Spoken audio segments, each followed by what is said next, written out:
ಪ್ರತಿದಿನ ಕಳೆದರೆ ಒಂದು ಜನ್ಮ ಕಳೆದ್ವಿ ನಾವು ಅನ್ನೋ ಹಾಗೆ ಪೂರ್ತಿ ಜೀವಿಸಿ ಕಳಿಬಹುದು. ಆದರೆ ಅದನ್ನು ನಾವು ಬೆಳಗ್ಗೆನೇ ಪ್ರತಿದಿನ ಬೆಳಗ್ಗೆ ನಿರ್ಧಾರ ಮಾಡಬೇಕು. ಇವತ್ತು ನನಗೆ ಹೊಸ ದಿವಸ, ನಾನು ಹೊಸದಾಗಿ ಕಳೀತೀನಿ. ಹೀಗೆ ಅಂದ್ಕೊಂಡಾಗ ಎಷ್ಟೋ ವಿಚಾರ ಮರೆಯುತ್ತೆ.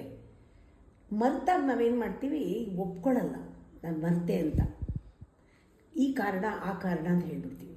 ಯಾರಾದರೂ ಕೇಳಿದ್ರೆ ಮರೆತ್ರ ಅಂದರೆ, ಇಲ್ಲ ನಾನು ಅಲ್ಲಿ ಇರಲಿಲ್ಲ, ನಾನು ಎಲ್ಲಿಗೋ ಹೋಗಿದ್ದೆ, ನಾನೇನೋ ಮಾಡ್ತಾಯಿದ್ದೆ. ಒಟ್ಟಲ್ಲಿ ನಮಗೆ ಮರೆತ್ವಿ ಅಂತ ಹೇಳಿದ್ರೆ ದೊಡ್ಡ ರೋಗ ಬಂದ್ಬಿಟ್ಟಿದೆ ಅನ್ನೋ ಭಯ, ಮರೆಯೋ ರೋಗ ಬಂದಿದೆ ಅಂದ್ಬಿಡ್ತಾರೆ. ಮರ್ತೀವಿ ಅಂದರೆ ಅವಮಾನ ಖಂಡಿತ ಇಲ್ಲ.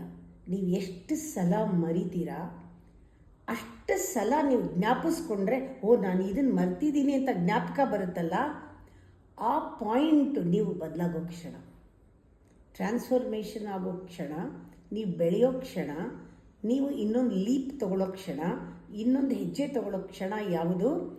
ಮರ್ತಿರೋದನ್ನು ಜ್ಞಾಪಿಸ್ಕೊಳ್ಳೋದು.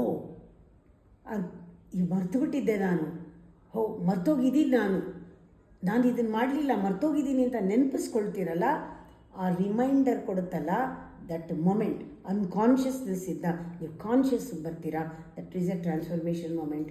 ಯಾವತ್ತೂ ನೀವೇ ನುಂಗ್ಕೊಂಡ್ಬಿಡ್ಬೇಡಿ, ಮರ್ತಿದ್ದೀನಿ, ಯಾರಿಗೂ ಹೇಳೋದು ಬೇಡ ಅಂತ. ಯಾರಾದರೂ ಕೇಳಿದ್ರೆ ನೀವು ಮರ್ತ್ಬಿಟ್ಟು, ನಾನು ಮರ್ತಿರ್ಲಿಲ್ಲಪ್ಪ, ನಂಗೆ ಬೇರೆ ಏನೋ ಕೆಲಸ ಇತ್ತು ಅಂತ ಸುಳ್ಳು ಹೇಳೋದು ಬೇಡ.